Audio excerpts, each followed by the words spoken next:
Be'ez Hashem Yisbarach, we begin today the last Amud of Masechta Bava Basra. According to one opinion in the Gemara, it's not just the last Amud of Bava Basra, but it's the last Amud of the entire Seder Nezikin, or Nezikin, which is Bava Kama, Bava Metzia, and Bava Basra, is considered to be one Kula Chada Masechta. It's one Masechta. So we're finishing a Masechta that has how many blats? 300 and something, or more, 400. Finishing all the halachas of Dinei Mamanis, all things that relate to money matters, in kinyanim, in acquisitions, in damages, in all kinds of things that we learned in this section of the Gemara. Okay, let's see. Okay, so 5 lines down from the top of the Amud. So it said in the Mishnah, Haitzi olav ksav yadai, if a lender has a document that's not a regular document that usually has signatures of Eidim. Instead, it just has the handwriting of the borrower that says that I owe you this and this amount of money. So then, this could be used as proof that the money is owed, but you could only collect from the possessions or properties that are still in the possession of the borrower. It's not considered to be like a regular shtar that you can collect with it from properties that were sold off. There's a shibud on the properties. It's proof, but not a shtar. So the Gemara by Minei Rabbi Bar Nosen Mirab Yechanan. Rabbi Bar Nosen asked Rabbi Yechanan the following shaila: Huchzak ksav yodei bebezdin. This document that does not have signatures, it's only a handwriting, but now it was brought into Bezdin. Bezdin verified the handwriting or the signature of it, and again, it's only a signature of the borrower. And now Bezdin wrote a kiyum, what's called a hempik. Bezdin verified it. So now you have the signatures of 3 judges on this document that this is verified as authentic. Samai, what happens now? So the question of the Gemara is, do you say that even if originally it was not a shtar, because it was just written with the handwriting of the borrower, but now that the Bezdin signed it, it changes the standard of this document. It's not anymore just a document of handwriting and the signature of the borrower. Now it actually has the signatures of a Bezdin that verify that this is true. Maybe now it changes and it becomes like a regular shtar, and you can collect with it even from Chasim Shabbatim, even from properties that the borrower sold off. Or no, the nature of this document doesn't change. Since it was written in the beginning as a document of a loan, not as a real document, just as a loan that the borrower himself wrote, even after the Bezdin verifies it, it doesn't change. You cannot use this to collect from those properties that were sold off. So Amalei, Rabbi Yechanan answered, Afal pisha hochzak sav yadei bebezdin, even after the handwriting and the signature of the borrower was verified in the Bezdin, it stays the same as it was before. You can't collect from it, only from chasim nechayrin, only from the properties that are in the possession of the borrower. So most of Rami Bachame asked on what Rabbi Yechanan paskent. There's a Mishnah in Gittin that says as follows: Shloisha Gittin psulin. There are 3 Gittin that are pasul only midrabanan. Ve'im nisis. And now, if this woman that got this get went and got remarried, havlat kosher, the child of the second marriage will be kosher. Now, if a woman that gets a get that's pasul min atayra, she gets married to someone else, then the child will be a mamzer because she was still an eshes ish. She was married to the previous husband.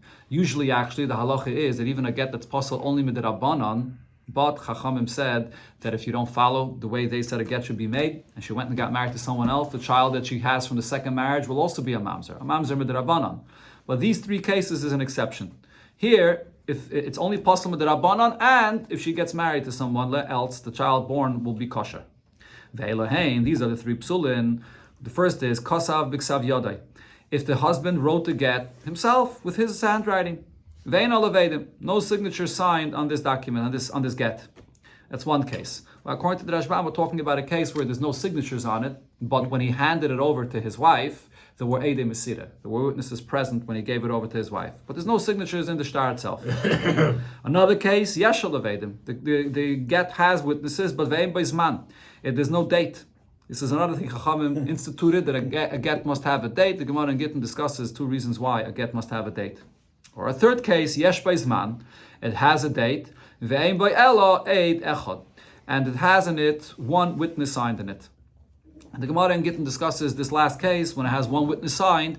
Is this connected to the first case mentioned here, that the get itself was written with the handwriting of the husband and there's 1 aid? or is the get written with the handwriting of a scribe, a cipher that wrote it, and one aid. And in this case, the get will also be pasul if you don't have two signatures on it. But again, this is even if you have Eidim Mesira, even if it was given to the woman in front of two Eidim, it's still going to be pasul with the Rabbanon, and the children of a second marriage are going to be kosher. So Harei Elu, the Mishnah concludes again, Harei Elu Shleisha Gittim Psulim, these Gittim are pasul, but Vim Nisis Havlat kosher. If she goes and gets remarried, the child from the second marriage will still be kosher. Rabbi Lazar argues, and he says, and this is the famous Rabbi Lazar that's always brought in Shas, that Rabbi Lazar says, Eidei Mesire Karti, the Eidim that are present when you give over the get to the woman, that's the main Eidus of this get, that's what makes it kosher. So the Rabbi Lazar says, Afa Pishein Olav Eidim, even if there's no witnesses signed on this document, El Shanostni Lo B'fnei Eidim, he gave her the document in front of Eidim, kosher. It's going to be kosher for a get. It's a kosher to get. So again, Rabbi Lazar holds Eidei Mesira Karti. You don't need signatures on the get. Even according to Rabbi Lazar, the Chachamim did institute that you should put signatures on the get. It's a good idea to put signatures on the get, because those Eidim that are present when you give it to the wife, you may not necessarily be able to find them later. So you have to have if you have the signatures, so now you can verify those signatures. But Rabbi Lazar says, even without signatures, it's completely kosher. And now, furthermore, this is by a get, but also by a document that you're using for money matters, same thing. A document for money matters that's written without signatures, but later it was given to the lender in the presence of Eidim, it's going to be a complete kosher document. And because it was given to the borrower, writes this document and gives it to the lender in front of Eidim, it becomes a kosher document to be used to collect even from the chasam shabadim, even from properties that are sold off. So what do we see here? So the Gemara is trying to prove from the opinion of Rabbi Lazar. B'chlal, we always paskin. The Gemara in Gittin says we paskin like Rabbi Lazar. So according to Rabbi Lazar, we see that this is a document that in the beginning was written as just a document without any signatures. But the fact that it was then given to the lender in front of Eidim, it turns it into a kosher document that it could be used to collect from the Chasam Shubadim. So the Gemara is comparing and saying that we should apply the same thing over here regarding the document we're talking about here, that's written just with the handwriting of the borrower, or he signs it himself, and there's no witnesses on it. But then later on, it's brought to Bezdin, and Bezdin verifies it. So that verification of Bezdin should also have the power now to turn it into a kosher, good document that you can collect with it in the Chasam Shabbatim. Just like the case over there where it's a document without signatures, and later when it's given in front of Eidim, it becomes a good shtar. So the Gemara answers, you can't compare. Shani Hassam, that case of Rabbi Lazar is different. From the time when this shtar was written, it was written lechatchila with the intention to have a proper kosher shtar here. That was the whole plan here. We're going to write the shtar, and we're following Rabbi Lazar's opinion. Rabbi Lazar says you don't need to have the signatures in the shtar itself, but we're going to write the shtar and then give it over to the lender in the presence of Eidim. The Eidei Mesira are the Eidim of the shtar. They don't have to be in the shtar. They're there when you give over the shtar. That's the chatchila, what the plan was, and therefore it's a kosher shtar. In our case, though, it's different. It wasn't written b'chlal to be a shtar. The borrower is just writing a note with his handwriting. I owe you this amount of money. And then later on, that's verified. It was never written as a shtar. So the fact that Bezdin verifies it later doesn't change it. They verified a handwriting of this person it's not a shtar. That doesn't change the fact that it's still not a shtar. And therefore, you cannot use it to collect from the Chasam Shubadim. This is the Rashbam's Pshat in our Sugya. Other Rishonim learned that the main point of the distinction that the Gemara is saying here is that by the shtar that Rabbi Lazar was talking about, since it was written to be a shtar with Eidim, it creates a koil. Everybody will know about this. Mashenkin in this case, where it's just the borrower writing with his own handwriting, even if later on it was verified by the Bezdin, it still doesn't create the same kind of koil, and therefore you can't collect from the Chasam Shabbatim, as the rule the Gemara said before. You can never collect from buyers if it's a situation that the buyers couldn't have made an investigation to find out about this. So therefore you can't collect from them. The next thing in the Mishnah, it spoke about a guarantor, a oref, the halachas of a oref. And the Gemara has said that oref hayetzel la'acha chitum shtaris v'chulu, that a guarantor that became an oref after the money was borrowed and after it was signed already, and only afterwards he comes and writes below the signatures that he's guaranteeing the payment of the loan, he does not become an oref. That's Rabbi Shmuel, it's a machlokes in the Mishnah. Rabbi Shmuel says that he becomes an oref, but because he wrote only after the signatures, it's not part of the shtar. So therefore, the lender could only collect from him from the Chasim B'nei Chayrim, from the properties that he has, not from the Chasim Mishabadim, because his arevus is not part of the shtar. Then Ben Nana said in the Mishnah that any arevus, anytime a person accepts to be a guarantor for a loan after the loan happened, it doesn't take effect. Only in a case where the lender released the money, lent the money based on you accepting upon yourself to be a guarantor, then it takes effect because he only gave the money based on you, but not if he comes and says afterwards that he's going to be a guarantor. So Rav said a halacha regarding this. If the words of the guarantor are written there in the shtar before the signatures in the shtar, then so that means that the lender now can collect from the guarantor, even from the chasim mishabatim, even from properties that he sold off, because it's part of the shtar itself, and that's the halacha of a shtar always, to collect from the chasim mishabatim. If what he wrote after the signatures of the shtar, so that this is even if he was a guarantor before the loan, meaning so l'kula alma, he will be a arev, it'll take effect.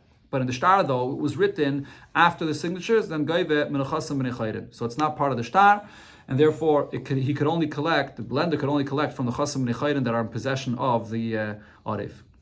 Now Zimnin, other times, Amar Rav said different. I feel the kaidem chitim shtaris, even if the words of the arevos of the being a guarantor are written before the signatures on the shtar, you can only collect from the properties that the arev has in his possession. So the Gemara says, Kashya, the Rab. So this contradicts what Rab other times said, that when it's written before the signatures, he can collect from the Chasim Mishabadim. Here it's saying that he could always only collect from the Chasim and Echayrin. And so the Gemara like Kashya, it's not a contradiction, it depends how it was written. The Kasav Bey Ploini Arev. If when it says that he's a guarantor, it says Ploini Arev, meaning that there's the information of the loan of the shtar, and then it says Ploini Arev as a separate statement. It doesn't say it connected to what it said before. It says Ploini without a vav. That's the point there. It doesn't say and I'm going to be a arev. It just says Ploini arev. As soon as it says that as a separate statement, then I say that it's possible that the signatures on the bottom of this document are signatures for the main information of this document. What's the main information? The loan. The Ploini arev is a note that was stuck in there as well, but that's not what the Eidim are coming to testify about. So therefore, that information is not considered to be part of this document that you should have the power to collect from the Chasim Mishubadim. And Hadakasabei Uplaini Arev. But if you're writing it as part of the information of the shtar that so-and-so borrowed money and so-and-so guaranteed the payment, so then it's part of the document, it's part of the shtar, the signatures go on that as well, and therefore you could collect from the Chasim Mishubadim. Even though it writes down plenty Arevs, and the Chasim is afterwards, so we know that the Eidim saw it, still we say... Doesn't matter.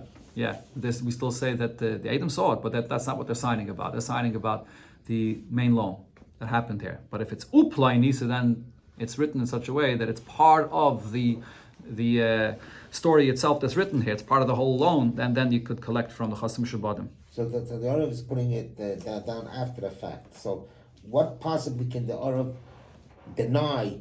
No, it's not a matter of denying. When they go there, you're an Arav? No, he's an Arav. He's an Arav. It's not a matter of denying. What's No, it has to be, in order to have the power to collect from the Chasim Shabadim, the information about this has to be in a shtar. The din of the shtar has to apply to it. Shtar has a power. And the power of a shtar is based on signatures. And now it has to be clear to us that those signatures is going on that line as well of Arev. If not, he can't deny it, he's an Arev. But now the lender can only collect from the Chasim B'nei Chayrin because this piece of it is not part of the shtar. It has to be part of the shtar to empower the lender to collect from the Chasim Mishubadim. Yeah, but we're not collecting from the Chasim Shabadim of the labor. We're collecting from the Chasim. Yeah, we're talking about the Arev. The Arev, correct. And he knows he's in there. True, okay, but he's not part of the shtar. Again, he's not. It's written there as a note, but the signatures is not going to that. It has a value that he can't deny that he's a arev, but not as part of the shtar though. To collect from the Chasim Shabadim has to be a din shtar that it creates a shibud on the lien on the properties. Yeah. My question was based on the end of the Kail. There's a Kail over there. He's the Kail. He knows what he's doing. Even with a Kail, you see here from the Rashbam throughout the sugya. Let's say a person somehow makes a koil, he takes out an ad in the paper that he borrowed money from so-and-so. Not a very smart thing to do, but he took so it doesn't matter. The koil has to stem from the shtar. has to be part of a star. That's the halacha of the way Chachamim instituted this. You're right, it is about a koil, but it has to be in the star. If it's written ploini as a separate note in the star, it doesn't matter. It's not. You can't collect from the Chasim Mishabadim. Rabbi Yechanan Amar, Rabbi Yechanan says, now similarly Rabbi Yechanan here argues, that's the way the Gemara understands in the beginning, because his statement was, Echad zeh, ve'echad zeh, in both cases, ein goyve elam and chasim b'nei chayden. This Arev could only collect from the chasim b'nei chayden. So now the way the Gemara understands this is, what does this mean? Va'afal gav, this is not part of what Rabbi Yechanan said. This is the way the Gemara understands what Rabbi Yechanan said. Va'afal gav, the kasav bei, u pleni Arev. When you have the arevus of the arev written into the star before the signature, and it says with a vav, that it's part of what it says in the document, nevertheless, it's not part of the star. You cannot collect from the arev from the chasim mishabadim. So seemingly the point here of Yechon is saying is, we always will say that the signatures of the edim go on the main information of this document, which is the loan. That other information about uplaini arev is not what the signatures go on, so you can never collect from the chasim mishabadim. So Rav asked on this, how could it be that this is what Rabbi Yechanan meant to say? In another place, we see Rabbi Yechanan said different, because Rabbi Yechanan said, Edim achsumim al she'ilas shalem beget. Edim that signed the get. The get has all the information of the get, 12 lines, and then after that, the person wrote, before the signatures, he wrote, send regards to my wife, or whatever. he wrote a shila shalem, inquire on her well-being. So puzzle. So then the get will be puzzle. Why? Because we're concerned. Shema al she'ilas shalem chasmu. Because maybe when the signatures, when you have the signatures in the bottom of the get, what do they sign on? They didn't sign on the information of the get above. Maybe they just signed on that last line. We're saying, inquiring the well-being of my wife, and the signatures are signing just on that. Now, Rabavo said that it was explained to me in the name of Rabbi Yechanan regarding this halacha and this brayse that she'ilu pasul. But there's a difference. If it said she'ilu without a vav, so then it's a separate statement, a separate line of inquire about my wife. So then it's going to be possible. We can say that the signatures go on that. Ushe'ilu kosher. But if it says ushe'ilu, which is with a vav, so it's part of everything that it said before, then it's going to be kosher. So what do you see over here? That according to Rabbi Yechanan, there's a difference if it's with a vav or without a vav. Before we said Rabbi Yechanan says echad zeh ve'echad zeh, doesn't make a difference. I always say that the signatures of the edim do not go on that line of the arev. It doesn't make a difference with a vav or not. Now the Rishonim point out a very simple question here.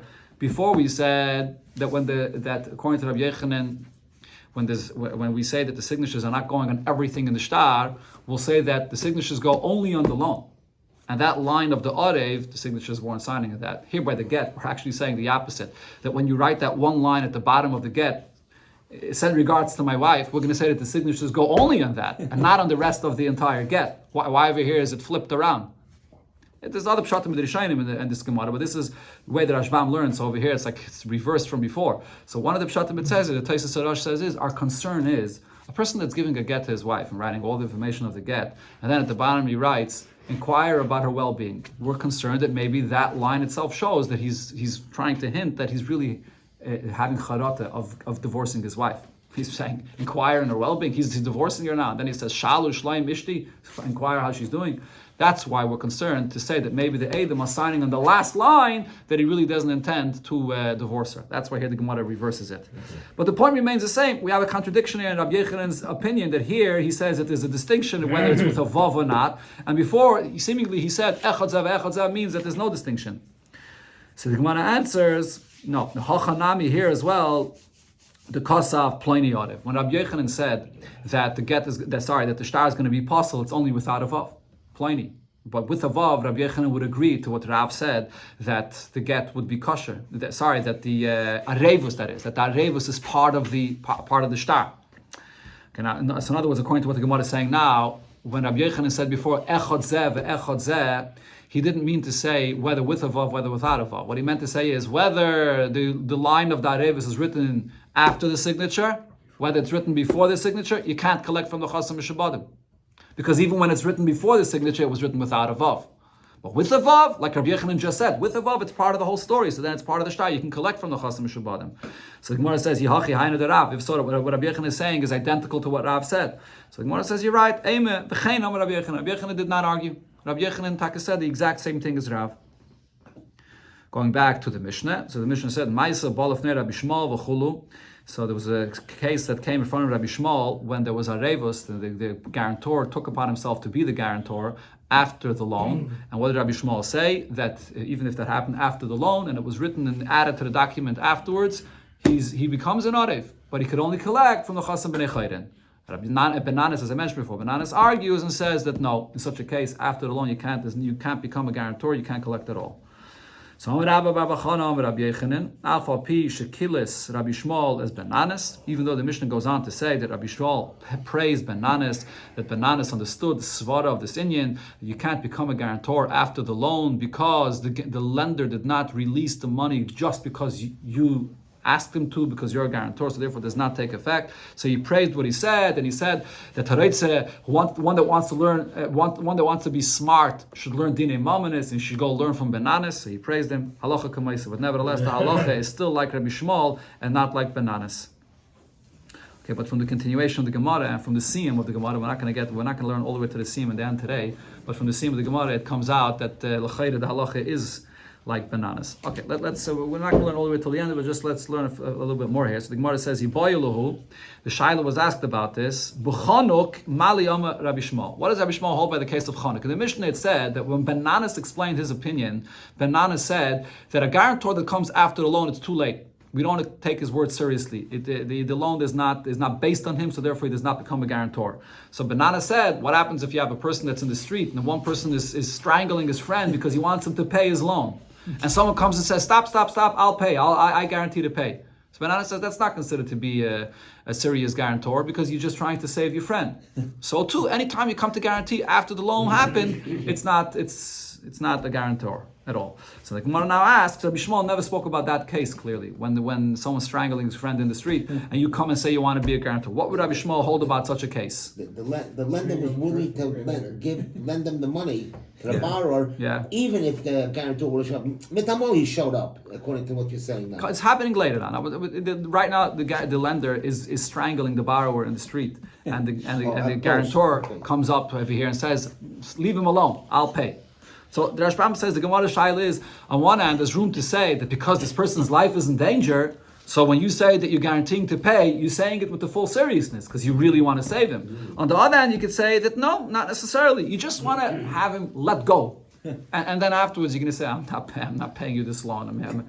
I just wanted to have you let. So what does Rabbi Shmuel hold about this? So Tashama, the Gemara says, Rabbi Yaakov, Rabbi Yechanan, Rabbi Shmuel, when he argued and said that the words of a guarantor take effect even after the loan, it's even in this case when it happened that he was strangling him in the street. Now the Gemara goes on to ask, if so, halacha kamaisa and halacha kamaisa. Do we paskin like Rabbi Shmuel even regarding this case when the lender was strangling the borrower and the guarantor comes and says, I'll guarantee? Do we paskin like Rabbi Shmuel that it takes effect in such a case or not? So Tashema. Rabbi Shmuel argued, even in this case when he was strangling his friend, and we paskin like him, even regarding this case of a chonik when he was strangling his friend in the street. So Rabbi Shmuel holds that the halacha b'revis is very strong. It always takes effect. Okay, the remainder of the Gemara, the siyum, we'll leave in Mitzvah for the siyum, which will be in Mitzvah on Thursday night over here. Ma'ariv is 9:30, and after Ma'ariv will be the